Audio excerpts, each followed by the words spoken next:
Herzlich willkommen. Hast du schon einmal von Clara Sieverts gehört?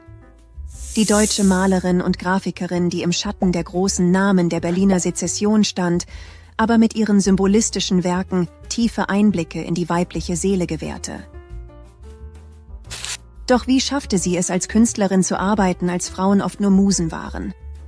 Wahrscheinlich half ihre kunstinteressierte Familie, die ihr trotz finanzieller Engpässe eine künstlerische Ausbildung ermöglichte.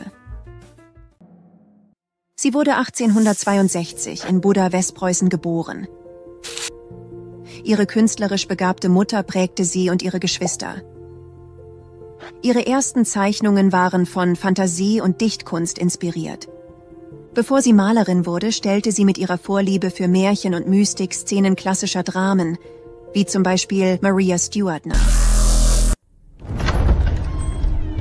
Maria Stuart ist zum Tode verurteilt. Ihre Ausbildung startete sie wahrscheinlich mit 16 Jahren und wurde trotz enger Mittel von ihrer Familie bezahlt. Sie lernte bei verschiedenen Malern in Königsberg und Berlin. Ende der 1890er Jahre zog sie dauerhaft nach Berlin. Und ab 1904 wohnte sie dort zusammen mit ihren auch eher unbekannten Schwestern, der Schriftstellerin Elisabeth und der Malerin Victoria.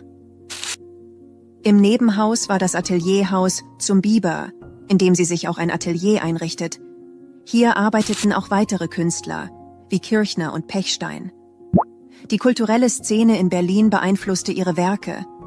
Sie war gut in der Kunstszene vernetzt und nahm an verschiedenen Ausstellungen teil, wodurch sie bedeutende Anfangserfolge erzielte.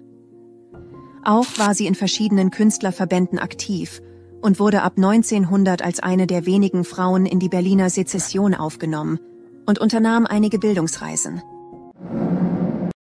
1912, als sie ungefähr 50 Jahre alt war, kam es zu einem entscheidenden Karrierebruch, da sie aus ungeklärten Gründen aus der Berliner Sezession austrat. Danach geriet sie als Künstlerin fast in Vergessenheit.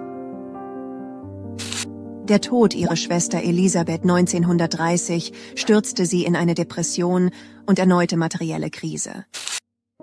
Ihre letzte Ausstellung 1936 mit 174 Werken blieb ohne Resonanz.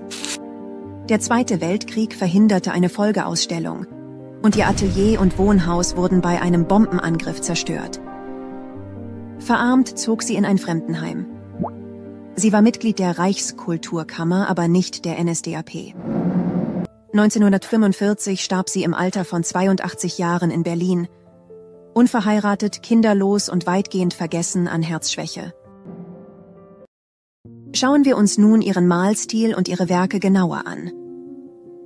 Ihr Malstil gehört zum Symbolismus und ist durch expressiv-psychologische Elemente geprägt. Sie nutzte feine Schraffuren und Schattierungen, um düstere, mystische Motive mit emotionaler Intensität zu schaffen. Ihre geheimnisvollen, surrealen Werke reflektieren ihre Lebensschwierigkeiten und psychische Zerrissenheit, oft mit Themen wie Tod und Trauer.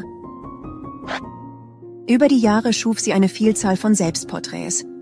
Dies und andere Porträts zeigen introspektive Tiefe und psychologische Komplexität, oft durch expressive Gesichtszüge und intensive Blicke, die die innere Welt und emotionalen Zustände einfangen. Zu ihren bekanntesten Werken zählen Mutter und Sohn, das eine starke emotionale Bindung zeigt, eine Hexe auf Pegasus, eine fantastische Darstellung weiblicher Energie und Don Juan, das eine emotionale Tiefe besitzt. Ihr Lebenswerk, tief im Symbolismus verwurzelt, blieb im Schatten anderer wie Max Liebermann und Lovis Corinth und erhielt zu Lebzeiten kaum Anerkennung. Viele Werke gingen bei der Zerstörung ihres Ateliers verloren. 2008 wurde eine umfassende Retrospektive zu ihrem Leben und Werk in Regensburg und Köln gezeigt. Wir hoffen, dass euch dieser Einblick in das Leben und Werk von Clara Sieverts gefallen hat. Wenn ja, abonniert unseren Kanal für mehr spannende Kunstgeschichten und teilt in den Kommentaren eure Infos zu Clara Sieverts, damit wir die bestehenden Lücken schließen können.